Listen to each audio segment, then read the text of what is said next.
आज हम हैं ITI अहमदनगर में, जहां पर होने वाला है एक जबरदस्त कंपटीशन जिसका नाम है शार्पनिंग ऑफ ड्रिल।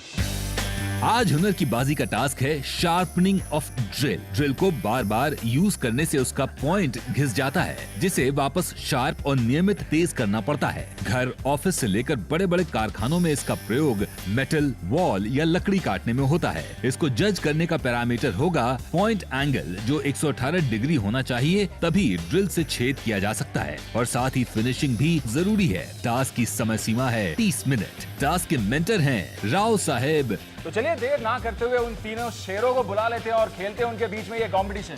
शिंदे, भाई तालियां होनी चाहिए यार, आपका दोस्त है। Mister Nilesh, mister Vaman. Audience आप सब तैयार हैं? क्या बात है, ऑडियंस तो बहुत देर से तैयार बैठ गए। सर आप तैयार हैं? Okay sir. तो चलिए इंतजार ना करते हुए इस कंपटीशन की शुरुआत की जाए। इनका वक्त शुरू होता है अब।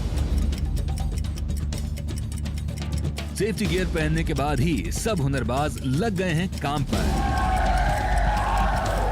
एंगल गेज से वो चेक कर रहे हैं कि उनको पॉइंट की कितनी ग्राइंडिंग करनी है। भाई इनके काम शुरू करते ही चिंगारी क्यों भड़क उठी। लोहे से लोहा टकराए, जो भी हो अंजाम। इन हुनरबाजों को तो करना है अपना काम। इसमें जो है आग निकल रही है, तो क्या सेफ्टी ग्लव्स का इस्तेमाल नहीं होता है? ड्रिल जो है बहुत छोटा है, 3 mm का ड्रिल है। ओके, अगर इस्तेमाल करेंगे तो जो है कमजोर हो सकता है। ओके, अच्छा, तो इसके लिए ग्लव्स का इस्तेमाल नहीं किया जाता।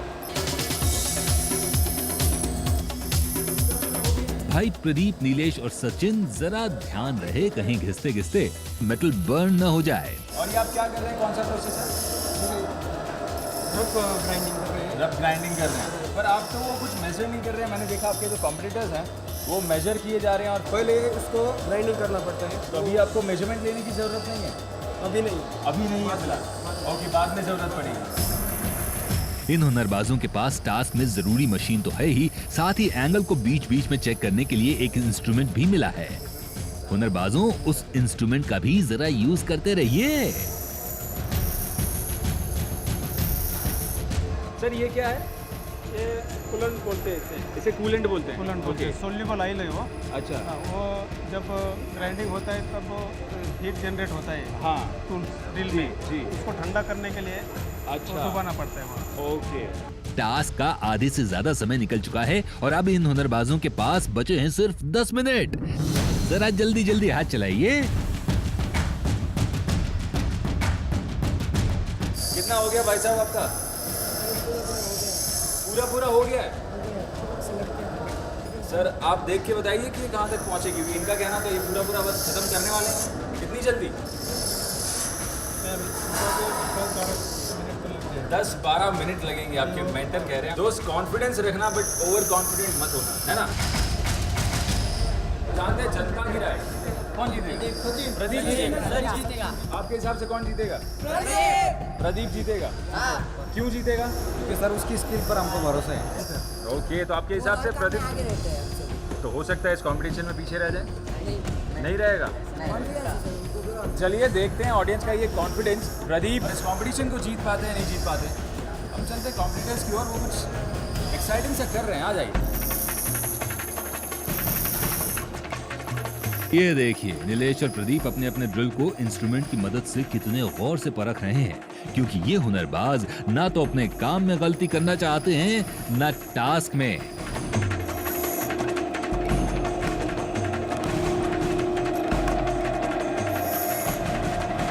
सर इनको तो टाइम दिया गया था, उसमें सिर्फ 2 मिनट शेष बचे हैं। तो सारी प्रोसेस अपने आप पे करनी है।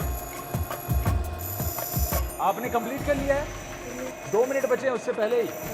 ओके, तो प्रदीप ने जो है अपने टाइम लिमिट से पहले ही अपने टास्क को ख़त्म कर दिया है और आपने अपने सेफ्टी गियर्स भी निकाल दिए हैं। तो देखिए आपका प्रोडक्ट क्या है, देखें। अब ये जो है प्रदीप क्वालिटी चेक होगा इसका, और फिर पता चलेगा कि आपने कितने अच्छे से अपना टास्क परफॉर्म किया है। भाई चलिए चलिए जल्दी करिए, 1 मिनट बचा है, सिर्फ 1 मिनट। सचिन जल्दी हो जाएगा आपका कंप्लीट। 1 मिनट बचा है, कर लेंगे? चलिए चलिए फटाफट करिए, चलिए जल्दी करिए। 5 4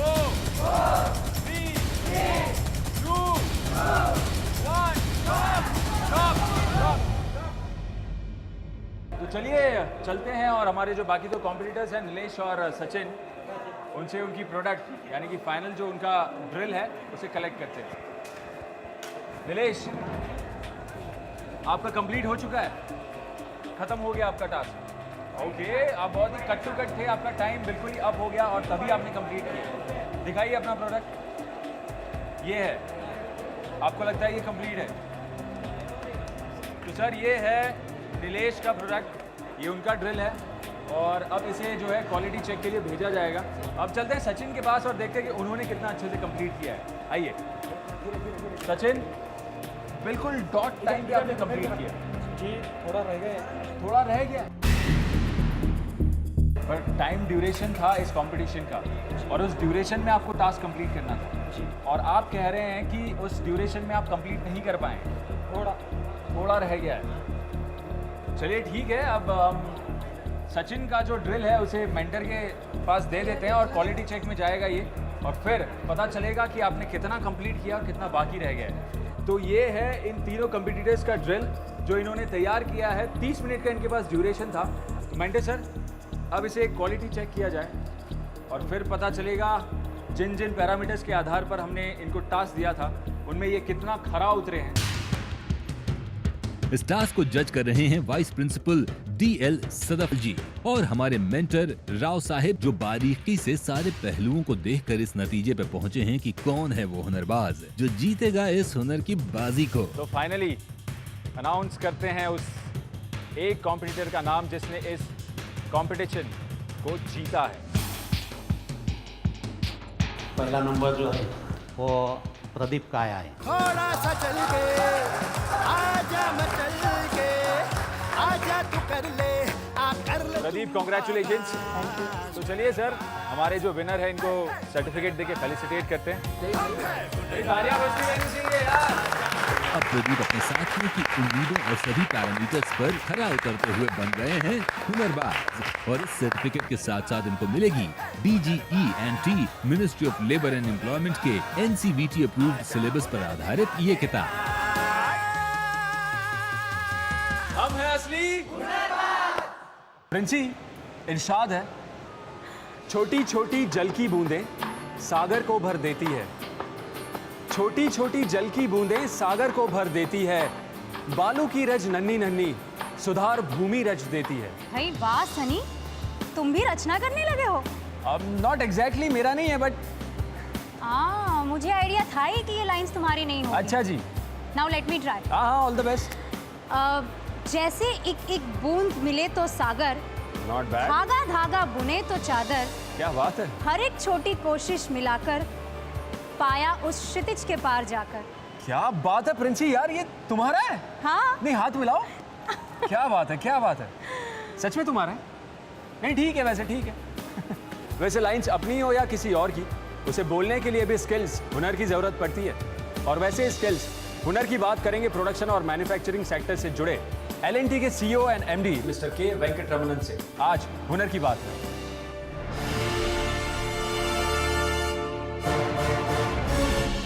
आप इंजीनियरिंग और कंस्ट्रक्शन इंडस्ट्री के लीडर हैं, आप CEO और मैनेजिंग डायरेक्टर हैं लार्सन एंड टूब्रो के। बड़ी ऊंची कद है आपकी और वैसे भी ऊंचे कद के है ही। पहली बार मुझे किसी को नीचे नहीं ऊपर देखना पड़ेगा। इस ऊंचाई से आपको जो हमारे इंजीनियरिंग के स्किल्स की ज़रूरत है, इंजीनियरिंग इंडस्ट्री की जो स्थिति है वो कैसे नज़र आ रही है? ये जो स्ट्रेंथ होती है स्किल डेवलपमेंट की, जी न्यूक्लियर सबमरीन से लेके हेवी इंजीनियरिंग इक्विपमेंट या अभी शिपयार्ड या फोर्ट शॉप जी, जी। या पावर प्लांट इक्विपमेंट, ये सब ये ताकत जो हम खुद क्रिएट करते हैं, बनाते हैं, जी। इसी के मुताबिक हुआ है। एक स्टूडेंट, एक यंग आदमी जो है वो इस इंडस्ट्री में शामिल होना चाहिए, उसकी कोई ख़ास क्वालिफिकेशंस की ज़रूरत है? ऐसा है कि सब में स्किल की पोटेंशियल, हुनर, बिल्कुल।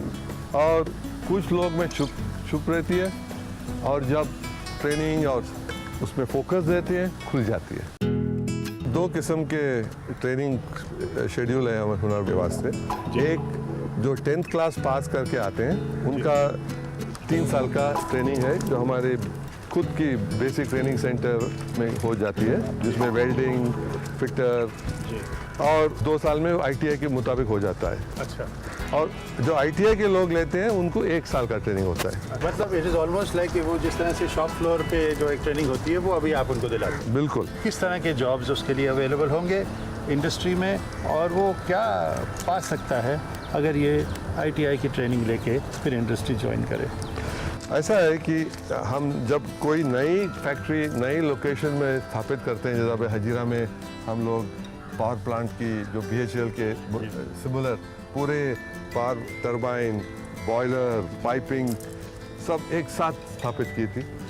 वो टाइम में हम लोग स्पेशली गुजरात गवर्नमेंट के साथ 3 साल का एक स्पेशल ट्रेनिंग स्कीम का अप्रूवल लिया था और वो आयोजित किया। और उसके साथ जब पहले स्थापित होता है तो शायद ऑलमोस्ट 70-80% के जो अच्छे काम करने वाले हैं उनको हम ऑब्जर्व कर सकते हैं। बता सकते हैं कि जॉब अपॉर्चुनिटीज, स्किल्स अपॉर्चुनिटीज कितनी होंगी हमारे देश में? एटलीस्ट 100 मिलियन स्किल्स की ज़रूरत है। 100 million between retail, manufacturing, construction and all. तो शायद हमारे मैन्युफैक्चरिंग में 25 मिलियन की होगी। और ख़ास तौर पे सबसे ज़्यादा संख्या में जो अच्छे कंपनी में स्किल ट्रेनिंग लेके मीडियम स्केल और स्मॉल स्केल और खुद जो एंटरप्रेन्योर्स बन जाएंगे। सबसे पहले जॉब की डिस्क्रिप्शन आप कुछ बताएंगे? 2-3 इंपॉर्टेंट जॉब्स जो है जो एक आप कहते हैं 10th पास जो है इसके लिए एस्पायर कर सकता है, उसकी उम्मीद रख सकता है। आफ्टर फिटर का ट्रेनिंग, वेल्डर का ट्रेनिंग या डाई मेकिंग, ये सब होने के बाद जिसकी एप्टीट्यूड होती है उसके मुताबिक 2 साल के बाद कुछ लोग ड्राफ्टिंग लाइन में जाते हैं या डिज़ाइन में जाते हैं, कुछ लोग वेल्डिंग में जाते हैं, कुछ लोग फिटर या मशीनिंग में जाते हैं, और जो हाई परफॉर्मर्स हैं उनको हम एडवांस ट्रेनिंग में दाखिल करके हम सेमी स्किल्ड में ले लेते हैं। अच्छा। और उसके बाद 1 साल के बाद ये लोग स्किल्ड होते हुए आगे बढ़ते हैं, और एक 10-12 साल के बाद इनमें से बहुत सारे लोग सुपरवाइजरी कैडर में आ जाते हैं। और मैं जैसे बताया कि हमारे जो मैन्युफैक्चरिंग ओरिएंटेड इसमें बहुत सारे हमारे वर्कमैन से जो आए हैं वो बिल्कुल मैनेजर तक पहुंचे हैं। काफ़ी वर्कमैन जी सेलेक्ट होके अमेरिका तक पहुंचे अरे हैं। वाह। तो ये नहीं कि सिर्फ इंडिया में इनकी ज़रूरत है, जो बहुत अच्छे हैं उनको स्पेशल वीज़ा लेके हमारे लोग को लेके गए।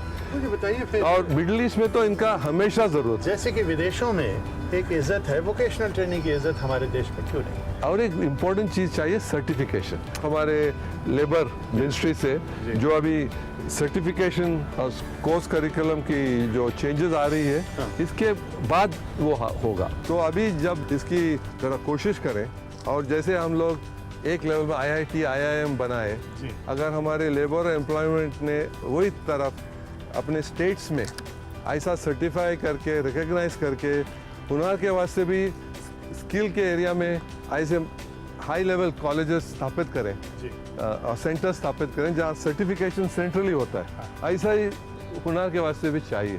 ये हम इसी प्रोग्राम में भी देखेंगे कि MOLE इस पे क्या क्या नए नए प्रयास कर रहा है, और मैं उम्मीद है कि बहुत सफल हो गया इस पर। स्किल्स में आपने बहुत दिलचस्पी दी है। आपके लिए ये पर्सनली आप क्या आनंद इसमें पाते हैं? जब हम शॉप फ्लोर में जाते हैं, साइट में रहते हैं, जो सिंपल आदमी विलेज से आया जिसको इंग्लिश भी बात करने नहीं आता है, ड्राइंग नहीं पढ़ाई कर सकता है, वो ये 4 साल के बाद स्मार्ट होके निकलता है। कुछ लोग काम करेंगे, कुछ लोग एंटरप्रेन्योर्स बनेंगे, कुछ लोग मिडिल ईस्ट को जाएंगे, कुछ लोग यूरोप को जाएंगे, और अपना हुनर के वजह से एक नया ताकत दिखाएंगे हिंदुस्तान की। क्योंकि रेशियो में अगर 10 इंजीनियर चाहिए तो एटलीस्ट 100 हुनर वर्कमैन चाहिए उनके साथ जो काम कर रहे हैं। तो ये बहुत ही ज़बरदस्त भविष्य आप दिखा रहे हैं वेंकट जी, और आपका खुद का उदाहरण है। You are a working person yourself, और you are a great inspiration. आज के इंटरव्यू के लिए आपको बहुत शुक्रिया। Thank you sir.